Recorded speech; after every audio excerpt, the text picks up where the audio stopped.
Great. Good evening, everyone, and welcome to our call tonight, Stepping into District Leadership. I am Cassandra, Diva of Dialogue Lee, your past District Director for District 103, and it gives me great pleasure to be with you this evening for this webinar series. I appreciate some of you joining us by call and some of you joining us by webinar. So I am going to make sure not only you can see what's happening via the slides, but I need to make sure I can see the slides as well. So let me start maneuvering my slides by switching. Good, there we go. Awesome. Okay. Now, what you will find as we go through this segment of information, and of course, again, technology, I'm going to be pushing buttons. I might end up pushing the wrong thing, such as unmuting everyone when I want everybody to be on the silent mode. If that happens, just simply mute your own phone, and I'll make sure that when we get into the Q&A segment, you are able to ask your questions. Speaking of questions, consider writing down what you're thinking, because there will be a segment in this session where we get an opportunity to ask questions of our panelists. With the panelists being on the call, having a wealth of information about their experience in district leadership, I want you to be able to give them your thoughts, or at least share your questions with them, and they can give you their thoughts. Keep your questions as clear as you can, as concise as you can, yet do be sure to let us know who you are, from what club you're with, before you ask your questions. And then finally, depends upon how many people are on the call tonight and how many people want to ask both Mike and Pat different questions. We want to keep at least the questions to one per person at a time. If you're by chat, we'll be able to see your questions come in, or I'll be able to see your questions come in, and I'll be able to answer them. If you're by phone, you'll raise your hand, let me know you have the question, and I'll unmute you there. All right. Now, Pat Martin, are you on the line? And I'm asking that question. I need to make sure I can get over to see her. Let me pause here with the video for a moment and switch to my technology base to double check if I can actually see Pat by phone on the line, because of course she will be muted. So let me do this. Easiest thing to do, unmute. Pat Martin, if you are on the line, say I hear.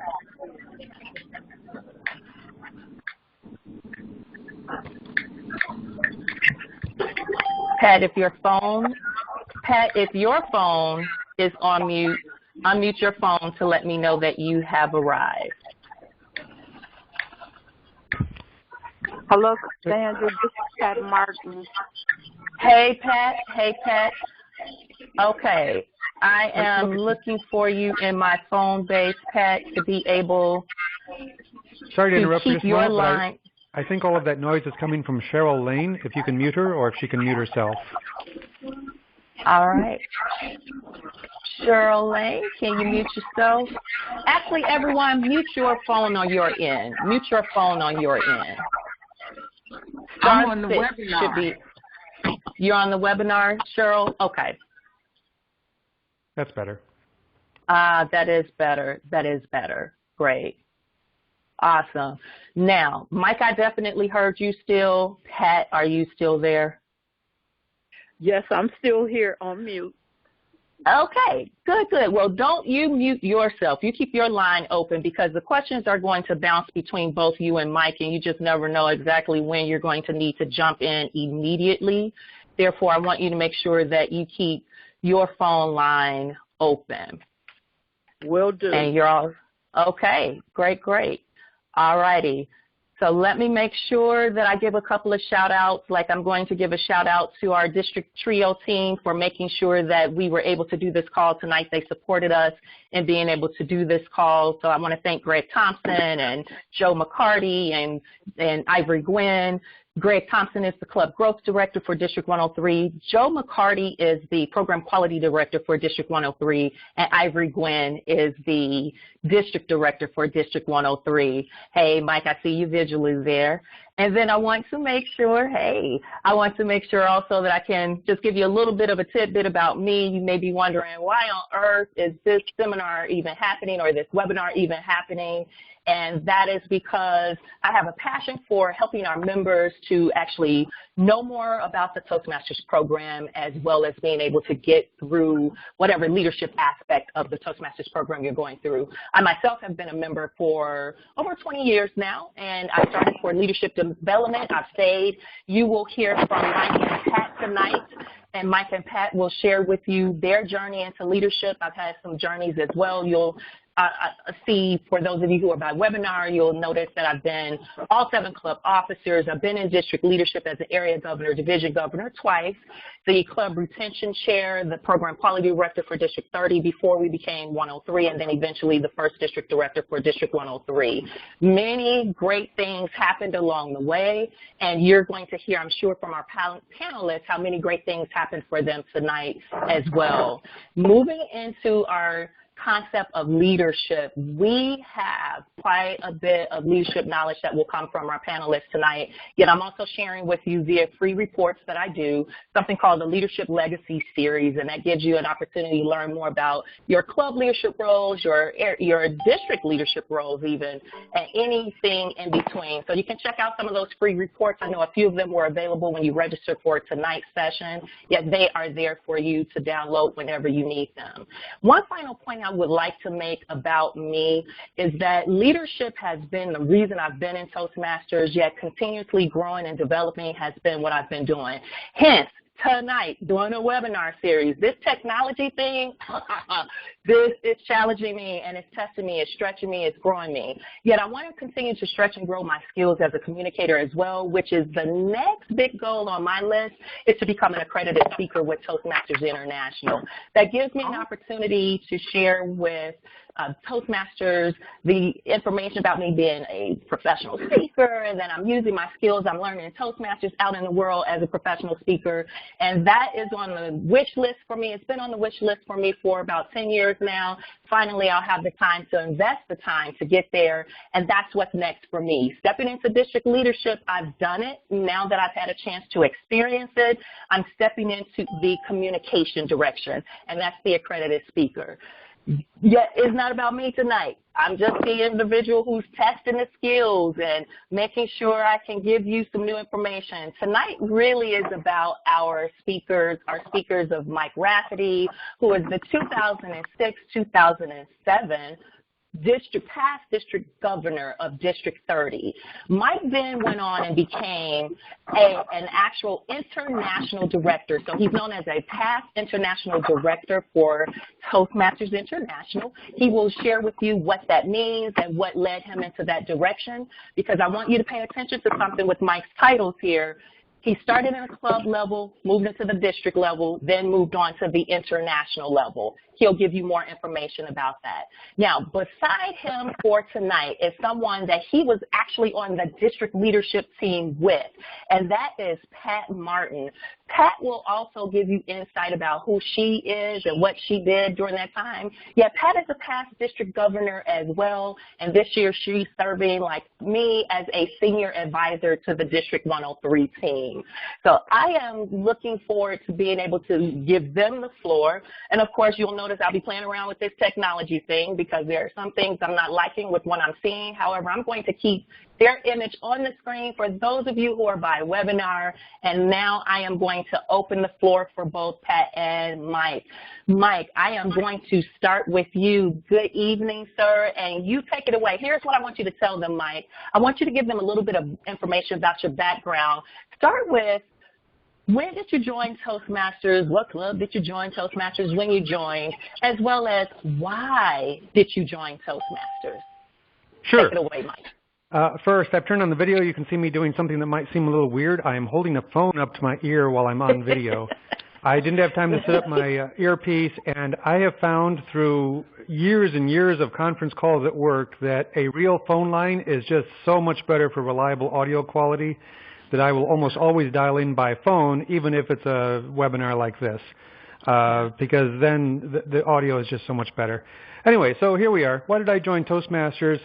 I did an MBA program with Lake Forest Graduate School of Management back in 98 to 2000, and a couple of times during the course of that program, many times we had presentations to give, and one of the things that was repeated is if you want to get better at presentations, go to Toastmasters. I'd heard that from several of the instructors, the professors there, and about 6 months after I graduated, I was walking into the building where I worked, and there was a sign in the lobby that there was a Toastmasters meeting that day at lunchtime on the 19th floor. And I figured it doesn't get much easier than that. All I have to do is take the elevator. So I went to my first Toastmasters meeting, and it was interesting. And the thing that I remember most about it is there was a speech from a woman about a jackalope. Now, some of you may know what a jackalope is. It's a mythical creature, a cross between a jackrabbit and an antelope.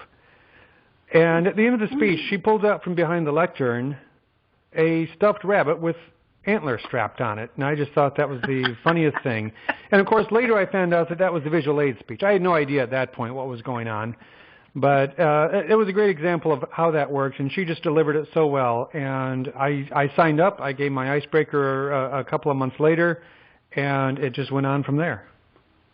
Great. Mike, it is, I say that in Toastmasters many times when we're meant to be involved in this organization tends to find us, and that's exactly what happened with you. You were informed about the organization, and then right there in what seemed to be a coincidence, you had a chance to get exposed to the organization, and you've been involved ever since.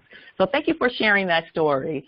Mm-hmm. Pat, you are now getting ready to share with us your story, like Mike. Tell us, when did you join and why did you join, and, of course, which club you started with when you joined. Okay. Good evening, everyone. How are you?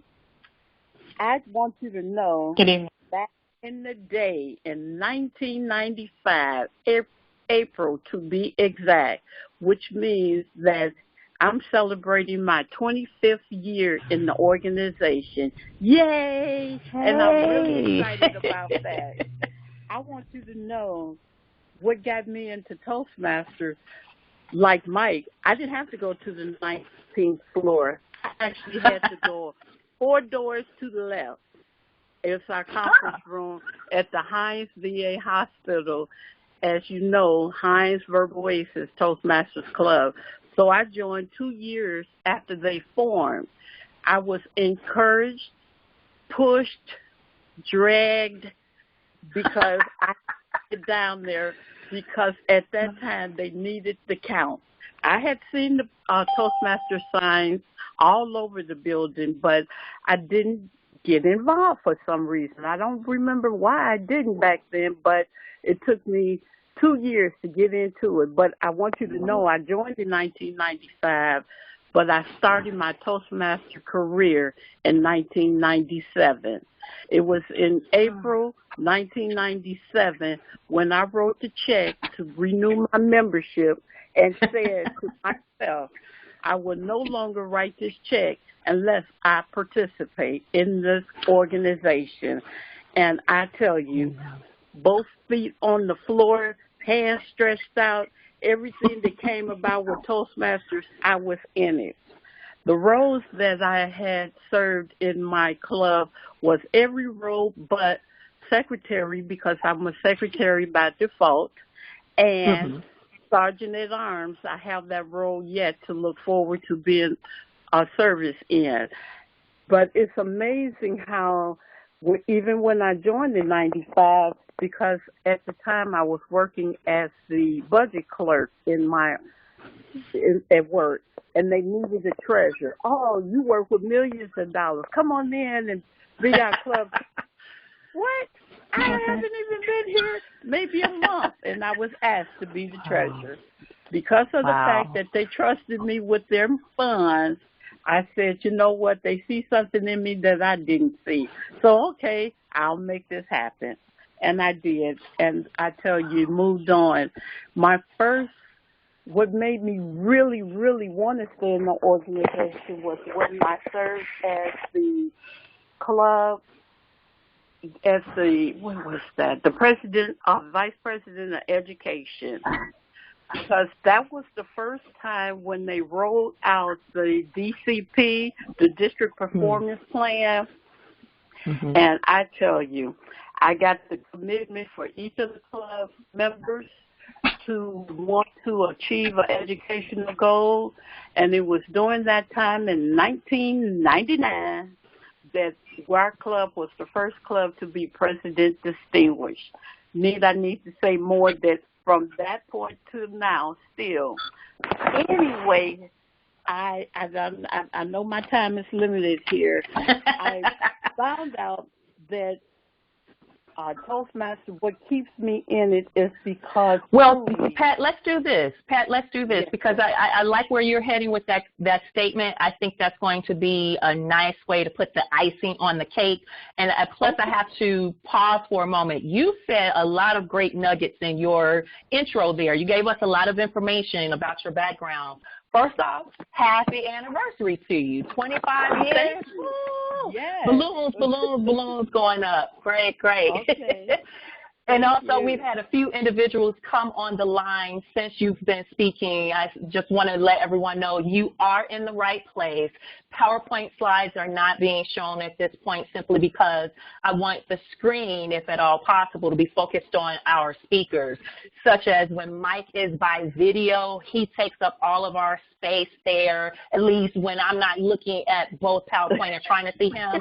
It's more important to see him than to see the PowerPoint. And when Pat is speaking, if you are by webinar, you won't be able to see her face because she's by conference call like many of you, yet I want her to be the focal point, her voice for you to be the focal point. Therefore, don't stress out about not seeing any slides on the screen if you are by webinar. Just know that our panelists tonight are the main feature beside a PowerPoint. Speaking of being the feature, we know that we have two panelists on the call as well as me as the facilitator, which means we're going back and forth. I simply ask that if you are by phone, that you mute your own phone. For those of you who are by computer, you're doing well. The background noise is being eliminated. So being on mute, basically, everyone, whether by computer or by phone, is ensuring that we can eliminate as much background noise as possible. Therefore, when both Pat and Mike are providing their feedback, you can hear them clearly, and we can have a distraction-free zone. Hey, again, this is technology. We know that many distractions can occur, and I love the fact that we are flowing through this pretty smoothly. Now, remember I said Pat gave us a lot of nuggets.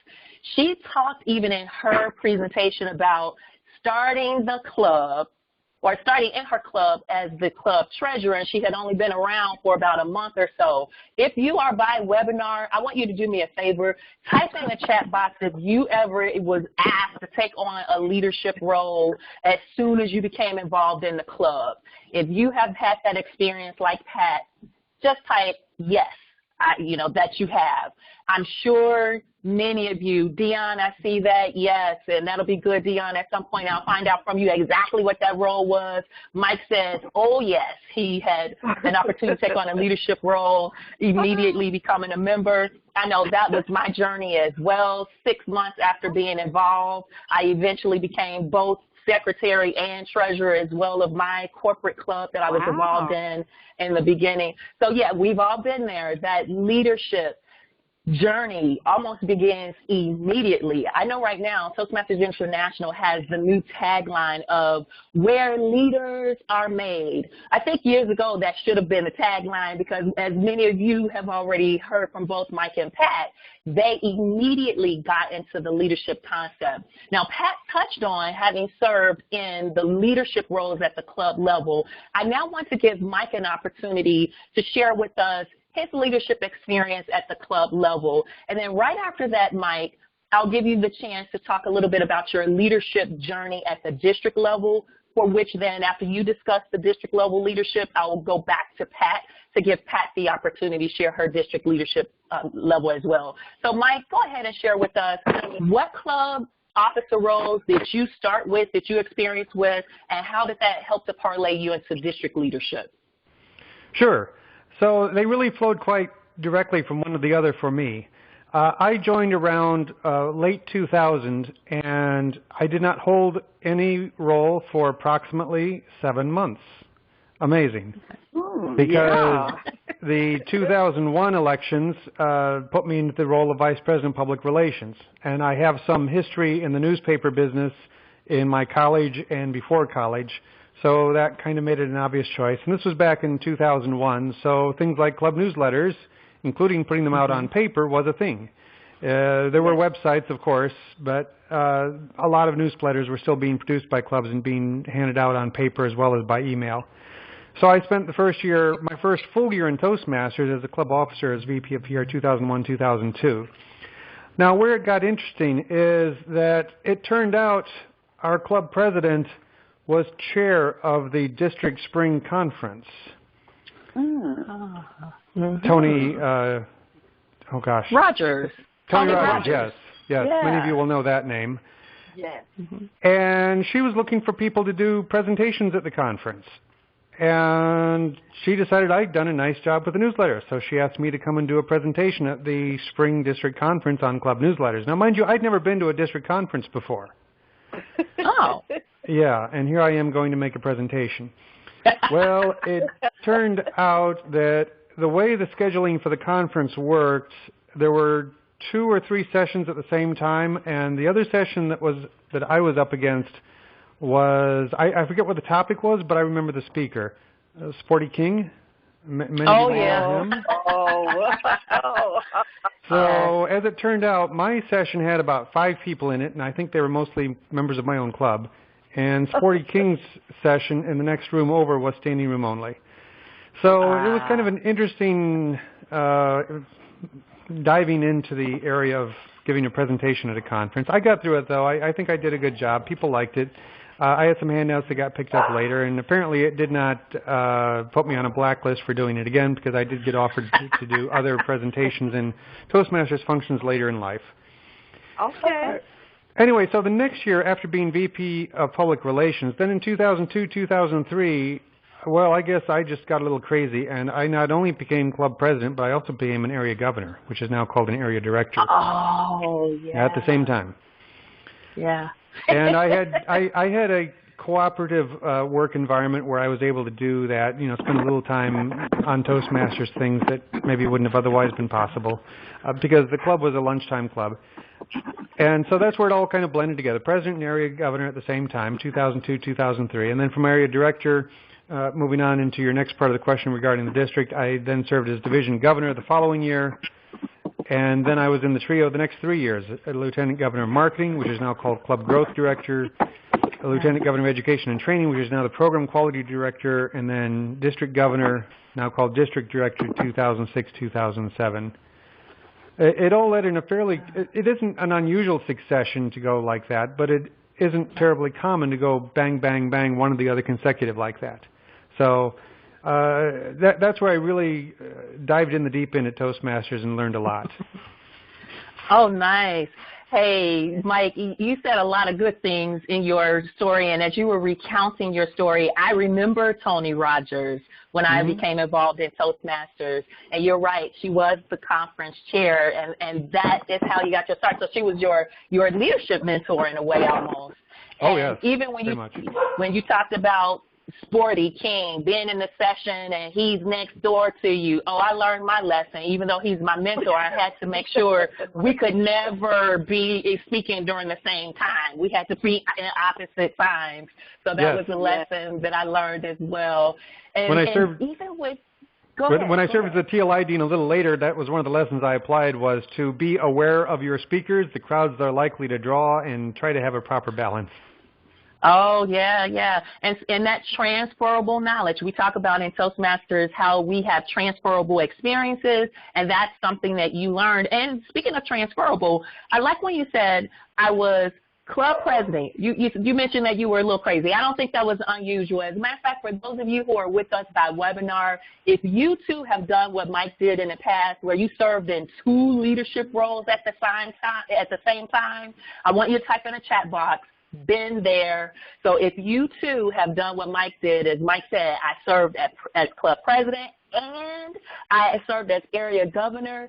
He thought he was crazy, and many times when we've done that, we may have thought the same thing. Oh, that's a little crazy. But if you've done that, just say, I've been there, and I see Dion saying, been there. Yeah, so you're not alone, Mike. You're talking the language that many of us are familiar with. Dushan says, been there. So many of us have experienced exactly what you did. But I like what you said, too, Mike. You said when you were the club president, you were then the area governor, and then after serving as area governor, you eventually stayed on that path. You did division governor, the lieutenant governor of marketing, the lieutenant governor of programming of education at the time it was called, lieutenant governor of education and training, and then became district governor. The titles have slightly changed. Yes, Cheryl and Amy have been there too, serving in the role. Yet, as you said, Mike, the progression. It's not very common, or it's not always common that progression happens.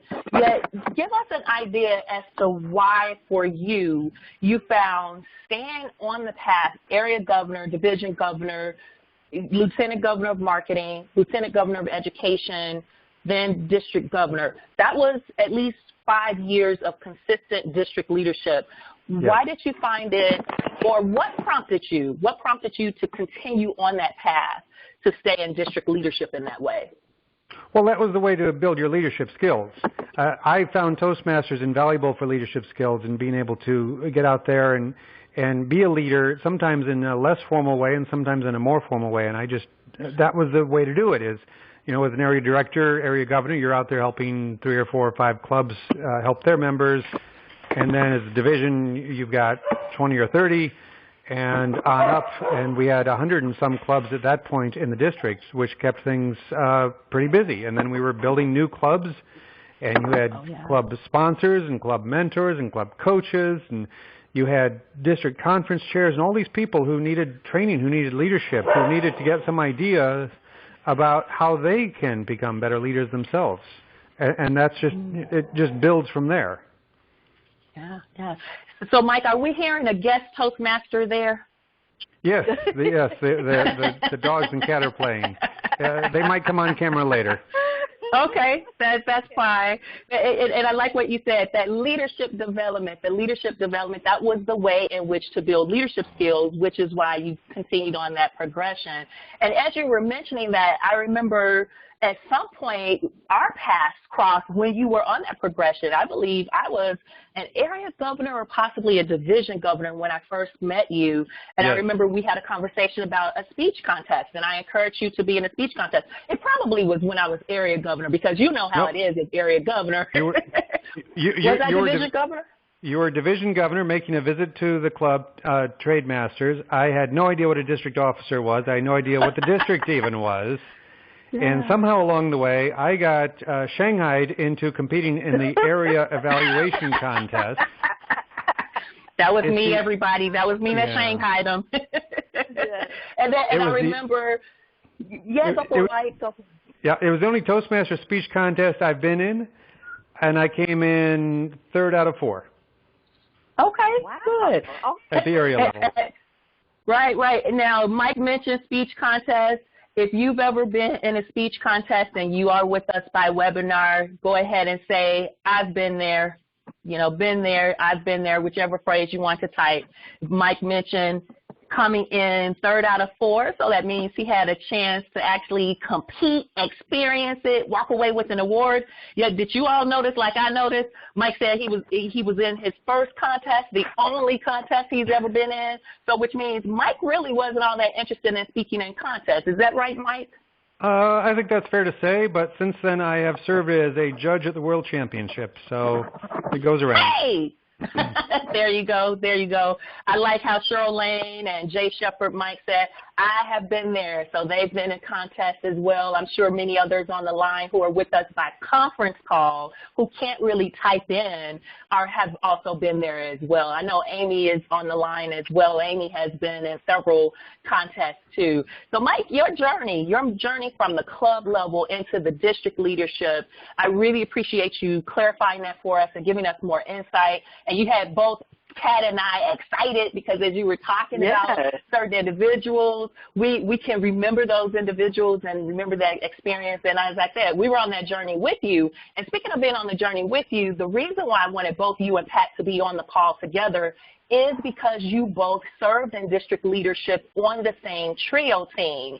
So I want Pat to, at this time to take the floor. And Pat, I want you to share with everyone your district leadership journey, the roles that you've been in, if you were in the same situation as Mike, meaning you started with the area governor role, moved into division governor, yada, yada, yada. Go ahead and give your story so that way we understand your leadership journey into the district. Yes. Thank you, Madam Cassandra, and fellow Toastmasters. I tell you, Mike, just hearing what you said, the reason why the path that I had taken is back then you watch your leaders above you doing certain things that automatically I fell into the roles that I have served in the district. So it was always good to see that your leaders above you doing great things because it becomes automatic for you.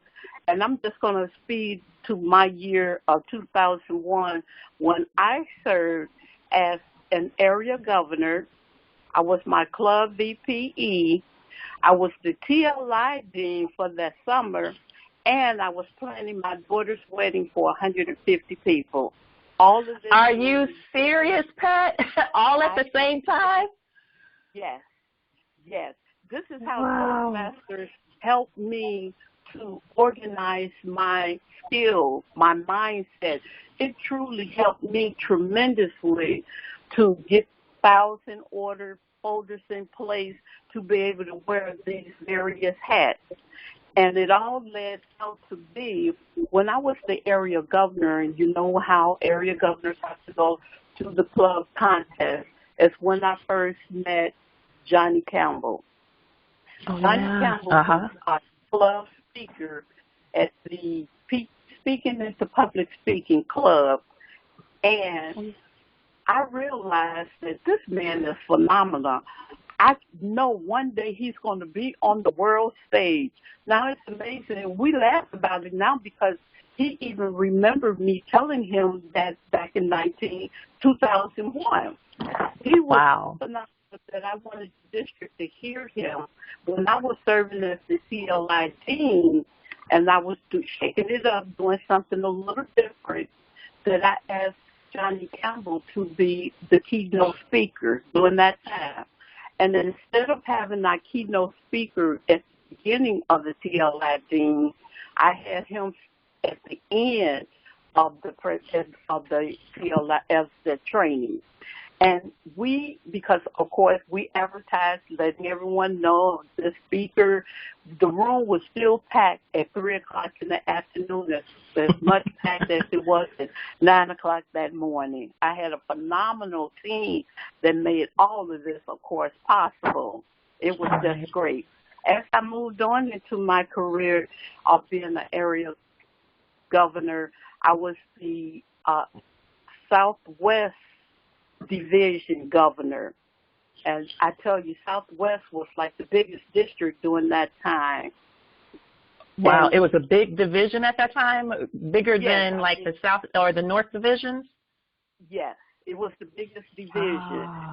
We had at that time 6 areas.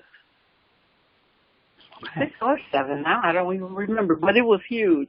And I had an assistant area division assistant, which was great. Then the next year I moved on to be the division governor, and I'm happy to say during that time I did such a wonderful job with my counterpart at that time, which is Mike Rafferty, and I won the division governor of the year. Yay! During that time. That's cool. And only because during that time, I believe Charles Brooks was the district governor at the time, and they had the hardest time tasking me and Mike because we both were phenomenal leaders at this time, I must say. We were. And we, of course, competitive, friendly competition is always good. But because Mike missed one deck meeting, and I didn't, I beat him out. I must admit I was so excited about that. But again, that's with being loyal to what it is that you commit yourself to. And that's what it was about with me, to be dedicated to the members, because even then I realized that it's all about the members. If the member is happy, I'm happy, then the district will be happy because the numbers just fall into place. Wow. Pat, governors, and of course I was the chair for many committees, too many to mention at this time, but I served. Pat, pause for a second, because I want to make this comment. You, in your leadership journey, and you talked about the different things you did when you talked about being the TLI Dean. Now, of course, you still have us all gasping at the fact that you did 4 major leadership roles in your life all at the same time, with one of them being the personal leadership role of planning the wedding of, you said of your daughter or your son? My daughter.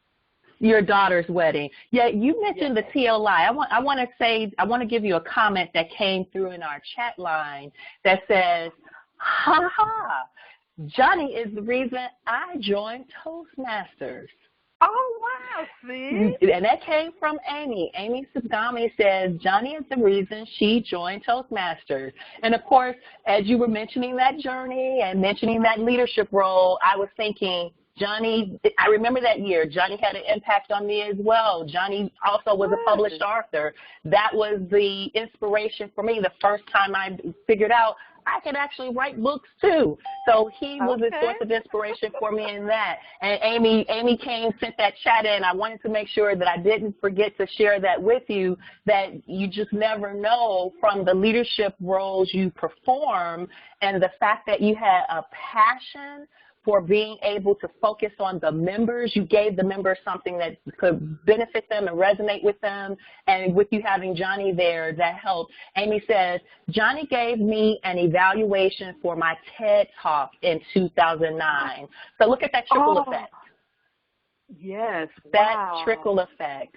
Yet, now, I want to go back to you. I'm giving you back the floor. You were about to close out with some final comments about your leadership role at the district level. So your floor is yours. Yes, and then in 2005, I served as the conference chair, where during that time, it was in November, I achieved my DTM, and I was so excited about that. And more than anything, when we was going down the line, as we still do, and I'm so glad we still continue to do this, when I got my DTM badge, it had my name on it. I was just fit to be tied. I was so excited about that. And I want you to know, to see my newbies come up and get their DTM along the way, and they come to me to remind me how excited I was. They was excited about getting their DTM. So you never know the effect. And again, as being leaders, we're watching our leaders, and we want to make them reach up, continue to reach up, because that's what it's about. And I'm just so happy about continuing to share my knowledge on. After I served as the conference chair, I moved in to the district public relations officer. Now, that was I must admit, fun role that I had the opportunity to serve in, because I talk about Toastmasters all the time, but I remember Mike saying to me in that role, he said that I would be great at that. He said, you talk about Toastmasters anyway, so you might as well wear the title. And I said, okay, I can do that. And I did a great job in that, and I really enjoyed getting the word out, and I still do to this day from that experience. I served the next role as the Lieutenant Governor of Marketing. I'm happy to say during that time I chartered several clubs, and the district became distinguished at that level when I was the Lieutenant Governor of Marketing. And then moving forward, going to Lieutenant Governor Education and Training. During that time, we were phasing out the CTMs, moving into the the competent leadership, competent communicator, and competent leader manuals. So I got a chance to see a transition of moving away from the CTM, which was the competent Toastmaster, to competent communicator, the CC, and competent leadership. And that was a wonderful experience to see that transition, as now I'm seeing the next transition of pathways. Yeah. And, of course, moving on to be the district governor in 2008, 2009, with the theme of experience excellence through education. That was my district theme during that time. And to see the wonderful team and working towards the same field of reminding ourselves that it's about the members, that the district will be distinguished. Again, we have the members achieving their goals, and it was our responsibility to ensure that the district leaders had their tools to make that happen so that the members would be happy. And again, at that time, the district was distinguished. And continuing on, I love sharing my knowledge about the organization because I do have it to share, and you guys can reach out to me anytime if there's anything or something that you want a question answer on. I'm here to serve. And being that Pat, it kept me where I am now, and it still keeps me going. You know, you're so right about that. Of course, again, you gave us so many more nuggets, and my brain is spinning with the things I want to come back to and touch on. And I think what I'll do is just simply focus on that very last thing you said, because that truly is you.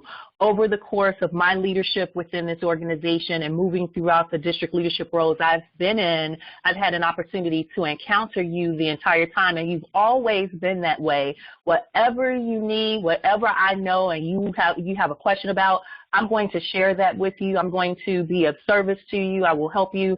And I have to say, being district director, you, as well as Mike, you both were what Ivory is now calling us as senior advisors. I say you guys were my senior advisors during that time. Both of you, your wealth of knowledge, your experiences, your willingness to help and to serve. And definitely, Pat, you told me from day one, if you ever need anything, Cassandra, and I do mean if you need anything, just reach out. I'm there to help you. And you truly proved that point. And you're still doing that now. You're still doing that now. And everyone, if you see Pat Martin in person, I want you to take a look at her district leadership badge for this year. You're going to see her phrase and quotation marks on that leadership badge. It's a running joke for us because Toastmasters International gave us a little bit of some slack about it. However, our district director this year sees her as senior advisor.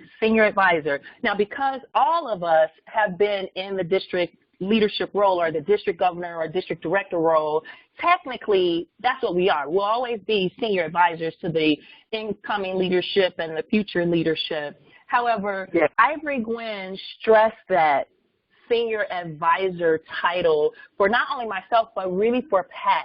Pat has been the senior advisor. She's always helping. She's always there to serve. And she always reminds us it's about the members. What we do in this organization, in our leadership roles, we have to remember it's about the members. So, Pat, thank you so much for sharing that. Thanks for sharing your story. You're welcome. Now, for both you and Mike, I got a question that I'm thinking about that I want you to answer before I open the phone lines and start taking questions from our audience members. Yet for those of you who are by chat with us, here's the response I want you to type in the chat box for now. Those of you who are by phone, I just want you to silently answer this question.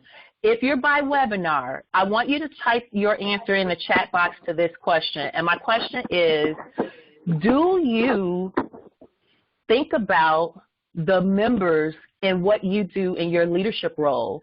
If you think about the members, I want you to type, yes, I do.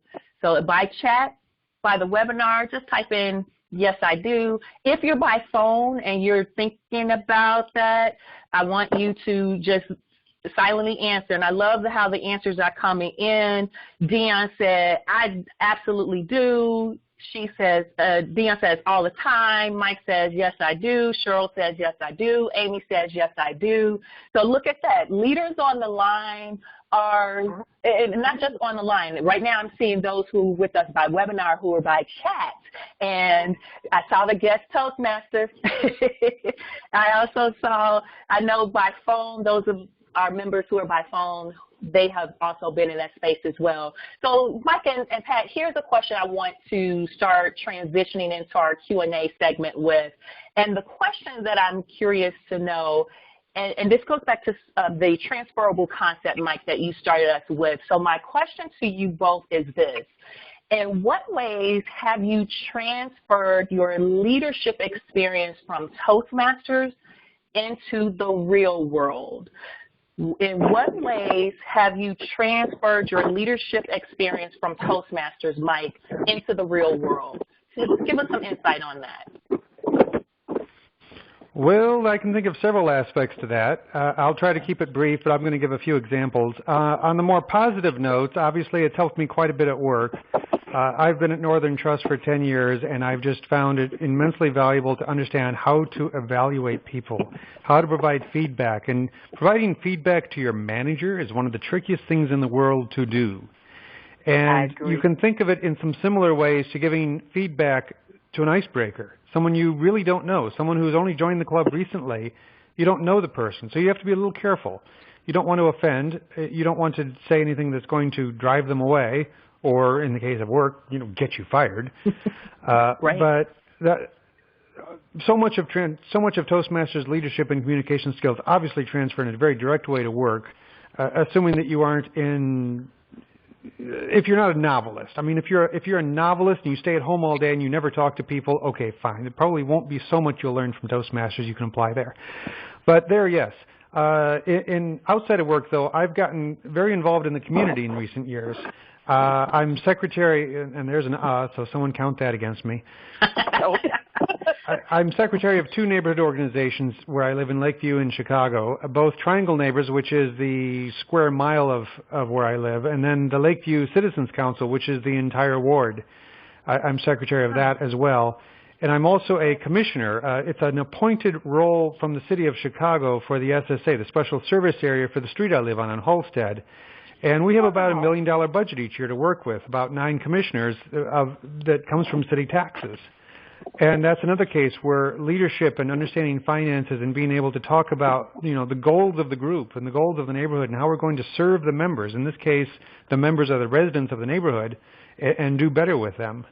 So Toastmasters experience, both communications and leadership, are very transferable to everything we do. One last thing I'll touch on a sadder note that also really helped. I mentioned evaluations. Probably a dozen years ago, I had the unfortunate experience of having to fire someone who worked for me. And he just wasn't getting the job done, and I'm not going to go into any great detail, but it really reminded me so much of a Toastmasters sandwich evaluation. I had to let the guy know what he was doing wrong and why this was happening without leaving him walking away feeling bad about it. I mean, he's going to feel bad, but not horrible. I think you know what I'm saying. It was just a really awkward situation that was unavoidable and yet had to be addressed. And I think I made the guy feel good about himself while realizing that he wasn't getting what was needed done. Yeah, yeah. And Mike, I like how you said that was more on a sadder note, yet you saw it was still a test of your skills that you learned in Toastmasters to be able to use that sandwich method, to continuously be able to practice evaluations, and having those experiences in the club environment and at the district level even, you were able to use that in that downsizing or in that firing situation, which is unfortunate. And I also noticed you said a dozen years ago, so that means you haven't had to experience that too often. No, which is a good thing. Yet I noticed something else you said as well, Mike. with your community. You are using your skills. You said as a secretary, you're using those secretarial, those historian skills, those administration skills, if you will, for the community organizations you're in. And it was funny because each of your community involvement committees, I was noticing they almost sounded like a district leadership step, you know, from area governor to district governor. And the commissioner role, oh my, I'm applauding you for that. All of those roles, actually. Go for it, Mike. And as far as the secretary role goes, let me point out that the important point is not so much serving as secretary, although I do keep minutes, but as being part of the executive committee and having a voice in the decisions being made like any other officer of the organization. Yeah. You know, this reminds me, Mike, of a statement Dushan Mosley made a few years ago when he became a part of my home club, WAO. And Dushan said, and this was, mind you, Dushan had been a guest of WAO for 2 years before he actually joined. But within the first couple of months of him being a guest, and he said, well, I'm only coming because you want to do videotaping of your club meetings. So he said that's his role. He's the guest videographer. But he was learning things through the experience. And one of the ideas he walked away with at one meeting, he said, you know, I realized Toastmasters gives people an opportunity to sit at the boardroom table. And then he started shaking his head. You said, because you know, not everyone can sit at the boardroom table. Yet if you use what you're learning in Toastmasters, you one day can sit at the boardroom table. Mike, your experience, your community experience is a testament to, or is a great example of that. You are sitting at multiple boardroom tables from your job to your community, and it all started in Toastmasters. And even within Toastmasters, of course, I've gone beyond the district level. I served on the international board in 2008, 2010, and that experience in the trio was absolutely critical in so many ways. After that, a couple of years ago, I was chair of the Chicago Convention with people all over the world coming, several thousand people, and now I'm serving on the International Leadership Committee, helping select the best candidates to be on the board and to be officers in the coming years.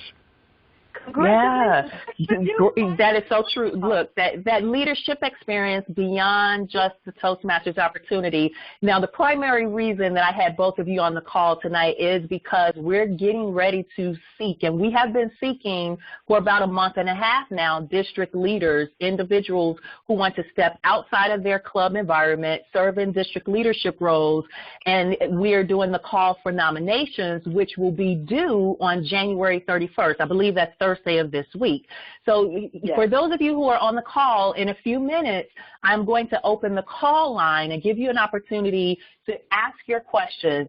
And again, we've heard quite a bit from both of them, and I want to make sure before I open the phone lines that Pat has a chance to give you some insight on how her experience has transferred for her into her real-world experiences. We just heard from Mike, and again, a wealth of information and different experiences he's had, yet now let's find out from Pat.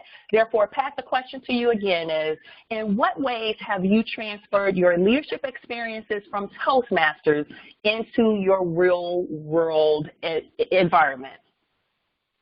Okay. Hello, fellow Toastmasters and district leaders. This is Pat back. I just have to say, my number one thing was my confidence. Toastmasters and serving as the Toastmaster leader has built my confidence from extreme. And I use that as an example of back 25 years ago when I was, I'll say, clerk. Now I am a business, administrative assistant. Pat, let me interrupt you for a brief moment. I want you to adjust either your phone mic because you're cutting in and out on us, so I want us to be able to hear what you're saying. Okay, sorry about that. That's okay. That sounds a lot better. Okay. I have served, my confidence is what Toastmasters leadership brought to me. Because back in the day, I was just as they called the office clerk. I moved from being an office clerk to administrative assistant because now I got a voice, and that's why I love that. So find your voice. I found my voice, and I express my voice. Now the leadership comes to me and listen to what I have to say. And with the listening, Toastmasters leadership taught me how to listen. I tell you, listening is truly a skill within itself. It's not just about speaking, it's about the listening to the individual speaking to you. When they are talking to you, you need to be paying attention, looking at them, and hearing what they are saying. And, of course, my overall smile. I smile, and I have learned that that is a language that all over the world, everyone gives back to me. And I tell you, nothing keeps me going to the dentist and get my teeth white and clean so that I can continue to smile in the leadership role that I am in. So those three things is what did it for me in this organization. Thank you. You're welcome. Pat, look at you. Now, here we could have gotten a real theoretical answer about how the leadership experiences at Toastmasters transferred over. You touched on two key things that sometimes people might think are so simple. Yet, as my first boss used to always say, the simple is the most powerful. You focused on listening. That's one of the 4 skills Toastmasters used to say back in the original mission statement, or one of the original mission statements of how they would help men, women to improve their speaking, thinking, listening, and leadership skills.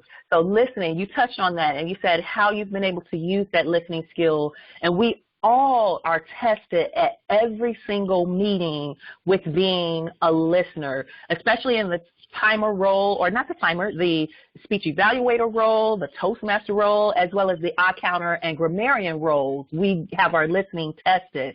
Yet in every leadership role, especially when you start making it be less about you and more about the members, as many of our members have already attested to tonight, they recognize they are helping to serve the members. It's about the members, which means they too are listening as well. And then you said something else, another powerful statement, and that is smiling.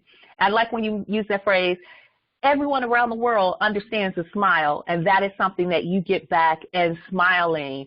Smiling is something that you can do. It's universal. It's the universal language. I remember once being at O'Hare Airport, and a TSA agent was looking at the long line. And, of course, us travelers, we were a little perturbed because the lines were long, and some of us were actually concerned about missing our flight. And as he went through, he looked at the line, he said, you know, we can make this line move a lot faster if some of you would just give us a smile. He said, go ahead and test it out. Smile at the person standing in front of you. Smile at the person standing behind you. And someone standing behind me said, is he serious? I said, we better smile so we can get through.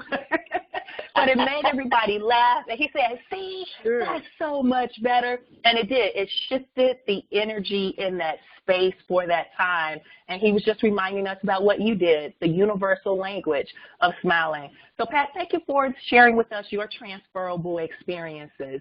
Now, what I want to do at this point, because everyone has heard quite a bit from both of you, I want to make certain that I can unmute the lines.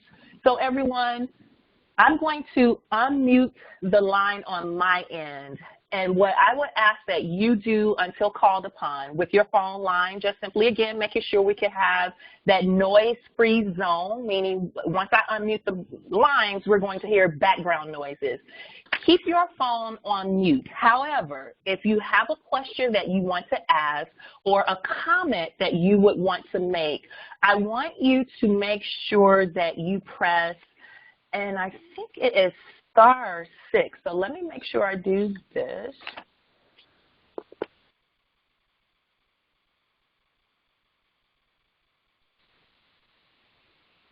Okay, great. So I forgot. We had you mute your own phone before, didn't we? There we go. So everyone should be now unmuted because I unmuted you, remuted you, unmuted you again. So all the phone lines should be open.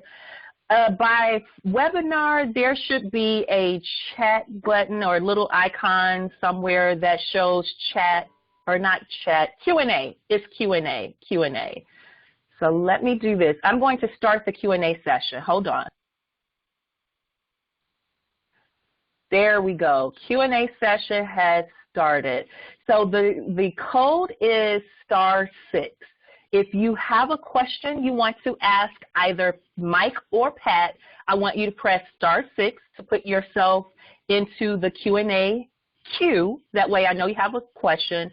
Or even if you have a comment that you want to make as well, press *6 to put yourself in that mode. Now, for those of you who are by webinar, you should be able to see a Q&A box that allows you to type in or to put yourself in the queue. Or, as a matter of fact, those of you by webinar, continue to do what you've been doing. That's simply put it in the chat box for me. I'll see yours faster in the chat box. For those that are by call, you'll do *6. So again, the floor is open to those of you who are on the line with us. I'm going to pause for a brief moment simply to allow you to press your *6 to be placed in the queue or to type your chat in the chat box.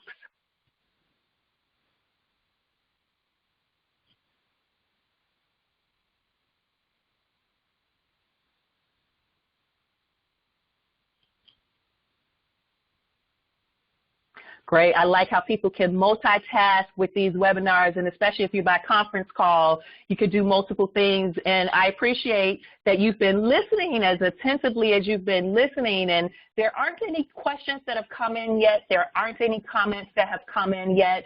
And, of course, the floor is still open. However, I'm going to give Mike the floor now so that he can make a comment.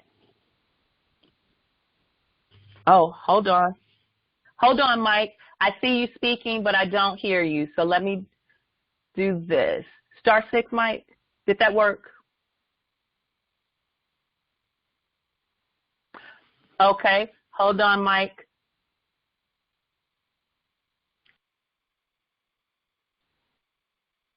Say something now, Mike. I ended the Q&A. There you go. I can hear you now, Mike. So there you go. I was going to ask you a question. What did you learn? Go for it. What did you learn from your years of leadership in Toastmasters? Yes. I don't think you covered that for yourself. I did not cover that, did I? Well, first off, Mike, let me say this. I initially learned that I could be a leader because I always thought that I wasn't a leader.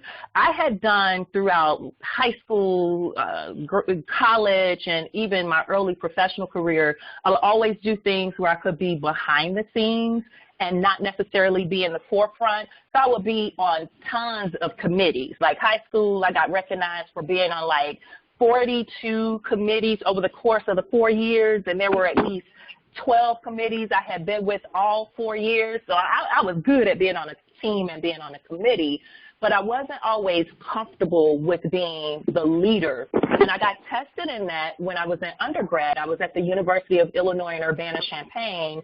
I ended up being a resident advisor my last year, as well as being on the Alumni Union Board as well. 2 big leadership roles, major roles, and they both pushed me out in the forefront.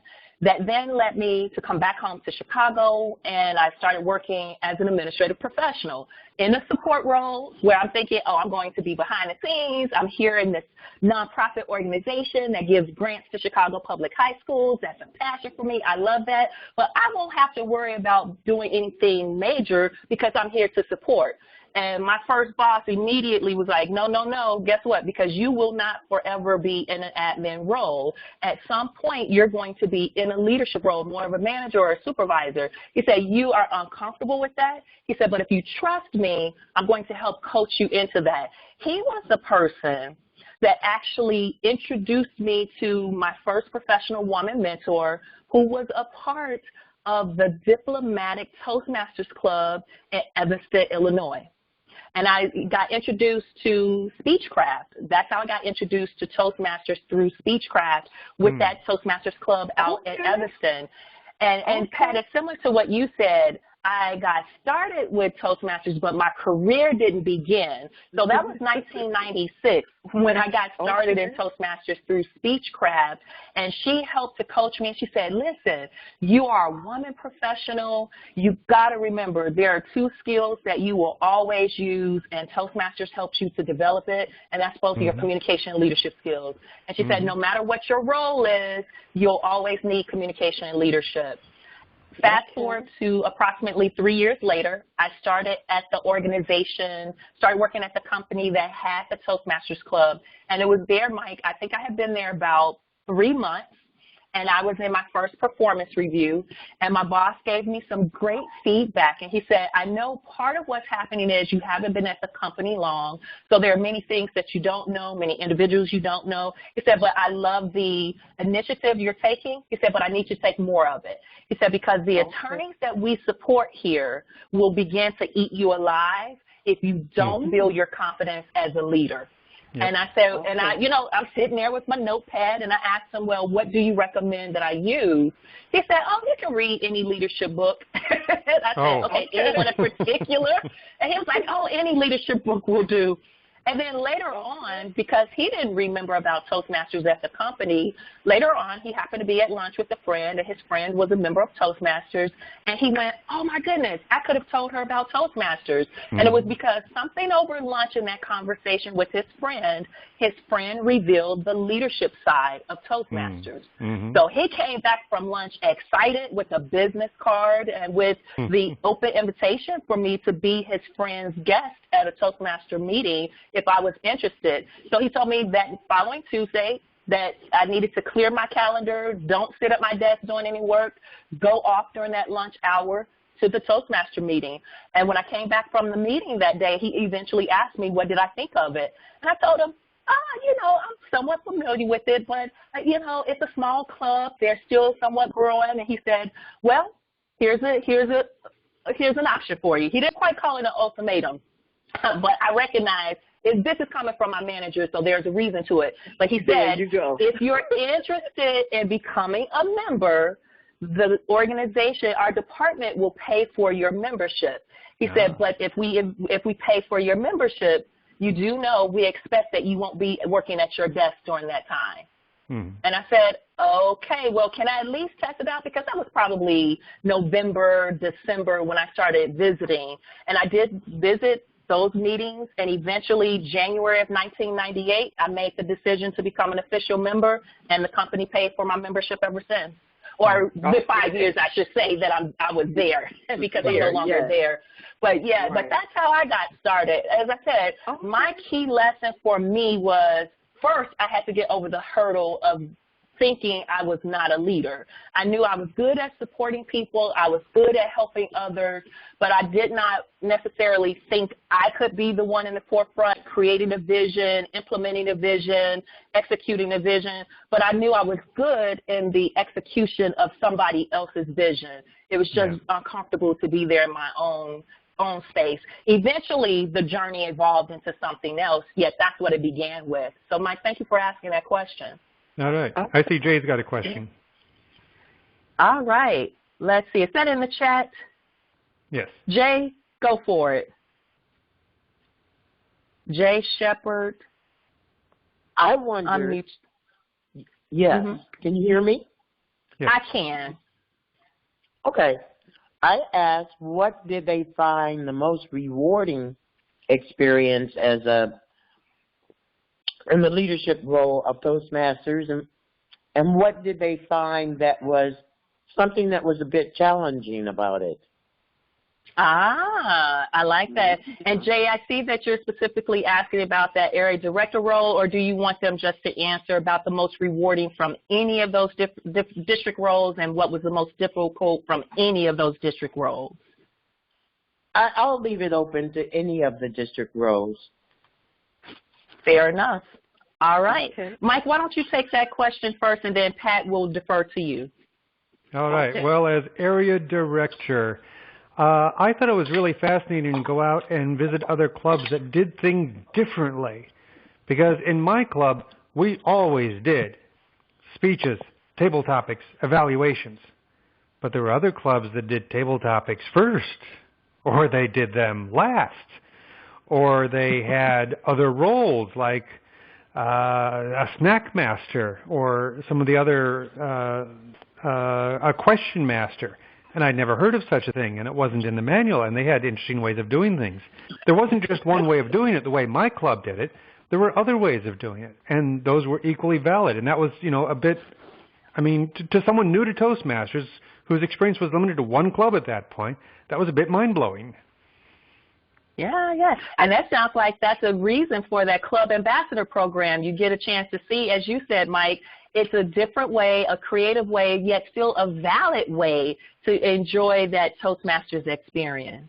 Yes. Yeah. So thanks, Mike. Pat, go for it. I agree with you, Mike. That was one of the things. Wow. And when I went to visit the club and they did the joke first, that blew me away. Wait a minute, that's backwards.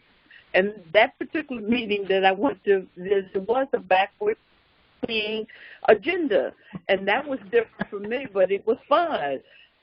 The other challenging part that I had in the district leadership role was, how can I say this? Well, I just have to say it, was dealing with certain people's egos. And to the point that when I was in the district leadership and I was there, I was able to stand up and say and let individuals know that their egos was not required or wanted in this time frame to please park in the hat rack in the back. Oh, wow. And you have to come out and say that because you will get challenged during certain events, fellow Toastmasters leaders. You will get challenged just because the role that you're in. So you just have to, with a nice smile, a nice taste, and let them know that it's not required nor wanted to park it in the back. Well, Pat, that speaks to who you are. As you had said earlier in the call, which I commented on, and you have always made it be about the members, and for you to recognize that sometimes the ego can get in the way of being able to be effective as a leader and to also effectively serve our members in district leadership roles. So that is a great comment. I like how that visual of they can take their ego and put it on the coat rack in the back because it's not warranted right now and it's not needed in this space. So that was nice. A comment came in. I want to recognize Dion Legging's comment.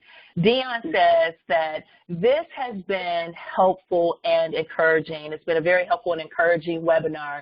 And she says that it confirms for her that if you just have an inclination of what you want to, let me state it this way. If you have an inclination of wanting to increase your skills, that the current leaders are more than willing and helpful to get you to your rightful leadership place. Dion, thank you so much for making that comment, and you're right. The current leaders will definitely help to support you. And I noticed how both Mike and Pat talked about being, pushed and Pat even said pushed and pulled, and drugged along the way, meaning we had people helping us too. And I have to give credit to our current district director, Ivory Gwynn, because Ivory is actually the reason why I went further in district leadership once he helped me to recognize about my Distinguished Toastmaster Award. I saw Ivory at a TLI. You know what, gosh darn it, these TLIs are just so impactful. Now I got a TLI story. I don't remember what year it was. I just remember we were at Dominican University, which was in Oak Park, which is in Oak Park, yet District 30 at the time was using Dominican University for its summer TLIs. I had just walked into the building. I'm running a little late. It's close to 9 o'clock for the opening session, so I'm rushing in. And as I walk into the door, I see walking down the hall in the opposite direction, Ivory Gwynn. Ivory does an about face, and he walks along the hall with me, and he says, "You know you're close to getting a Distinguished Toastmaster Award, don't you?" And I looked at him and I said, he said, listen, you only need to do a couple of leadership roles. And he said, why don't we talk about it? Let's talk about it. He said, but let's do this. Let's commit that both of us are going to get our DTM at the same time. I was like, let me look into that. I don't know what you're trying to get me into because I really don't know where I'm at. He said, trust me, you're close. You just need a few things. You know, that prompted me to go look at my profile and see what he was talking about, and he was right. I had done district governor before. I had done area governor before when I was downtown. That's how I met Mike. Yet I hadn't really finished out a few of those requirements for the Advanced Communicator Gold Award or the Advanced Leadership Silver Award. And there were just like one or two things hanging in the wings, and eventually I needed to finish out a couple of manuals. But Ivory is the reason I have my DTM, which is also the reason I eventually started moving into the district director role, because he encouraged, as well as, and I can't leave them out, Joan Moore and Michelle Cable. When they learned, and their former district governor too. Go for it, Mike. Joan's on the call. And Joan is on the call, Hey, Joan, I know we get a chance to feature Joan in March. Joan, if you're on the line, and I think the lines are open, if you can open your line and want to go ahead and say something, you're more than welcome to do so.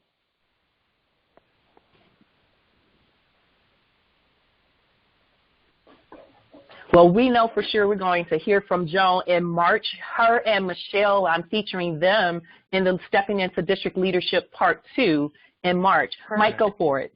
She was on the call earlier, but she appears to have hung up at this point. Okay, that's all right. I want to recognize her and Michelle Cable because they assisted me with even considering moving into the district director role when we learned that District 30 would be splitting and a brand new district would be formed, and they asked me to consider, and I kept saying no, no, no. I think I said no for like 2 years because I really was working toward my accredited speaker program. I wanted to get that accredited speaker certification, yet the AAS program kept changing a few things. I also wasn't getting all my requirements in for my recommendations. So it was just moving from year to year. So eventually Joan and Michelle pulled me aside at a spring conference and just gave me some food for thought. So similar to what Dion said, they were leaders that had done it before, like both Mike and Pat had, and they just simply gave me encouragement, they gave me awareness, and they gave me some information to look into, similar to Ivory. You know, you just got a few more requirements to do, and you'll have that DTM. Well, Joan and Michelle gave me more insight as to what it would be like to be a district director. And, of course, my concern was it's a brand-new district director position, and it would be a brand-new district. Would I be capable of leading a brand new district? And they were like, oh, absolutely, please. You've been leading WAO for the last however many years it was at that time. They were like, trust me, what you're doing with your home club is definite preparation for you leading the district. And they were so right about that. And I'm glad I trusted their advice. Yeah. So Mike, thanks for asking that question. Now, of course, lines are open. We have a few more minutes, so if you would like to make a comment or if you would like to ask a question, you are more than welcome to do so. I will not open the Q&A line this time. I'm just going to allow you to unmute your phone and speak, or if you're by computer, just simply type your message. And I will pause for a few seconds to give you the space in which to do so. Hey, Cassandra, can you hear me? I can. Is this Mr. District Director Ivory Gwynn? It is. It is. I would like to go for comment on this program. I think it was wonderful to hear all the great leaders of my past, that it also influenced me, because Joan influenced me, Michelle, Pat, Mike, all of them influenced me to become a district director and to be better than what I am now. You know, just to do things for the district, for the members. Everything everybody was talking about touched my heart, because it's truly what we're here for, is to make sure everybody gets what they need. And Toastmasters have helped me in my career, and helped me get the things I need in life. I believe that Toastmasters has helped me stay working where I'm working, because now I'm eligible for retirement. So I've been at my company a long time. So without Toastmasters, let me tell people what I'm doing and explaining to the leaders, hey, this is what I'm doing. It really helped my career. And I would like to thank each and every one of you guys about that. Well, Mr. District Director, we thank you for your comment, and of course, I thank you too, because I'm thinking right now, as I was listening to you speak and you mentioned that we've influenced you, I was thinking how right now I feel like this is a spider web because we've all been intertwined with each other. And I know being the first district director for District 103, I would not have been able to do it well without all of your support. Yet for you, Ivory, you really were like my right hand to get me through it. Having worked with you the year before when you were district director of District 30 with a quintet, meaning you had 2 program quality directors and you had 2 club growth directors because the district was splitting. And then you split your time between both districts, helping both districts. One, because you were the immediate past district director of 30, and then you just wanted to make sure that I had the support that I needed in order to manage District 103. So I thank you, and of course, I still, playfully say I thank you for that hallway talk at Dominican University because I wouldn't have my first DTM, and now I have my second DTM, and it all started from you. So thank you for that. I remember that day. Yeah. I want to make a comment that came into the chat line. Amy Sagami says, everybody, Amy says, thank you. You all have done a fabulous job for the district. Thank you, Amy, for that. Mike, go for it. On a related note, I was a newly inducted area governor in 2002. We were at the DEC training at somewhere in July, just at the start of the year. Charles Brooks I think he was Lieutenant Governor of Education and Training at that point, not yet District Director. And that morning at the DEC training to be an area governor, at one point he comes over and talks to me and says, "You're going to be a fine division governor next year." And I'm like, "What? No, wait, I'm just area governor. No, this is all I'm doing. I'm not doing anything. This is it. No, I'm done." And yeah, I ended up being division governor after all. Look at that. It's things like that that a leader does. A leader will speak to someone where they see promise, where they see potential, and say something like that without any commitment, without any expectation. They'll just provide that little bit of self-confidence that will make a difference later on. Yeah, Mike, that is such a true point. I think that goes into something Pat said earlier. Pat, if you remember, you made a statement earlier about seeing something in others. Go ahead and restate that phrase. I remember when I was asked by that time, it was Earl Bateman. He wanted me to be the CLI dean. And I said, wow. I said, Earl, I never served in that role. He said, guess what? A lot of people have been in that role and did it one time. And I said, well, at least let me think about it. So when I came home, as I was driving home, and I thought about what he said. And then, because he told me, he said, you're ready. And I said, Pat, you have attended so much training, and everyone is seeing something but you. And I realized then that others are seeing me up there in the leader role. And it truly made my heart just jump out my chest. I was so excited about that. And then I realized I could do this. Before I got home, I had called him and said, I will be the CLI dean. Hey! And I got home, and my daughter says to me, you're supposed to be doing, you're doing this wedding. I'm getting married in September. This. And it's like, that's okay. I can do it. And that's how it comes about. And it's all good. It's all good. But we do see a lot in others that they don't see in themselves at the time. But what I like about the leaders that we all are is that we're not going to let them fail.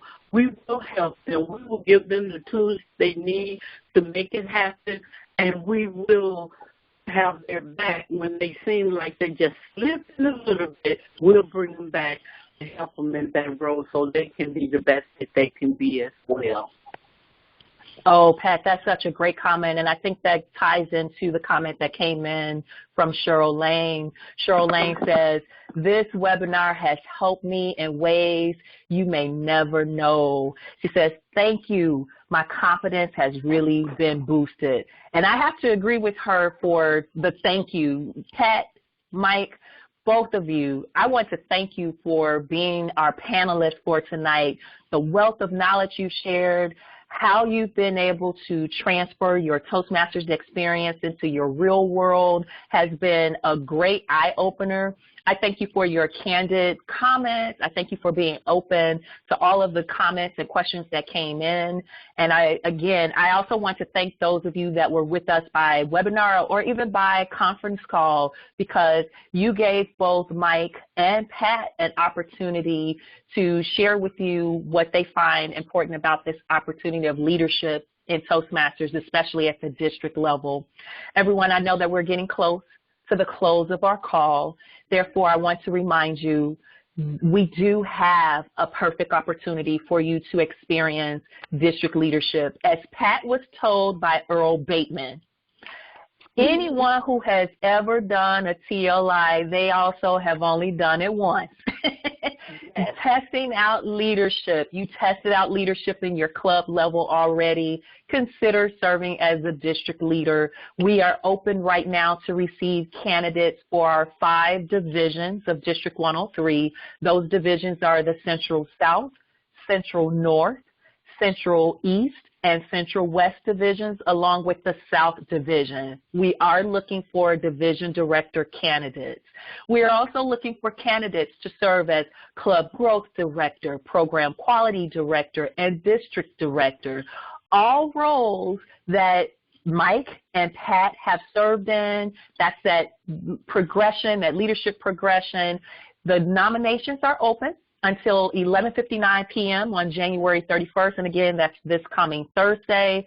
If you are interested in serving and you have not yet seen the email from District 103 Toastmasters, more than likely because it's in your junk mail folder, just simply drop me an email at crlee2003@hotmail.com, and I can make certain that we get to you the documentations that you need. Mike says, thank you for creating this opportunity. Mike, I thank you because I had the vision, and see, this was that leadership. I could support other people's visions and didn't usually think I could, but now I've gotten comfortable with the Toastmasters. I had the vision. I reached out to you guys. You helped to make this come alive. So again, guys, thank you for being with us on the call. Next week is another one. That call next week will focus on creating a quality club environment. So I want to thank you. Thank you to Dion. Thank you, Pat. Thank you, Cassandra. You're welcome. Thank you for this opportunity. You're welcome. You're welcome. Cheryl, I think that was you I heard that said thank you. Thank you. No, that was Daisy. Daisy. Oh, Daisy. Hey, thank you, Daisy. Amy, I see that in the chat. Thank you, too.